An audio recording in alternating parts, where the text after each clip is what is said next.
إلا بغيتي تعرف شمنا مرحلة انت في الإعجاب، سوا بنت سوا ولد، يعني بحال اليوم غادي نعرفوا آه، المرحلة اللي فيها انت اولا كتحس الشخص الاخر انه فيها، ولكن ما مأكدش، ولكن خاصك دليل.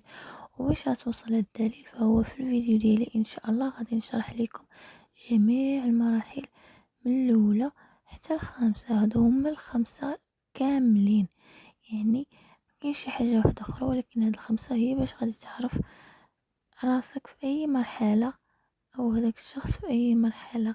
مني كيكون يهضر معاك كيقولك مثلا انا كيعجبني هذيك الحاجه فيك، يعني تما غادي تعرف واش هو في المرحله الاولى ولا الثانيه ولا الثالثه. المهم المرحله الاولى يقولك انا مثلا انا كتعجبني، اولا كتحس براسك انك معجب بواحد الشخص في الشكل ديالو الجسدي، الشكل كيفاش داير هكايا، تعرف انك في الاولى.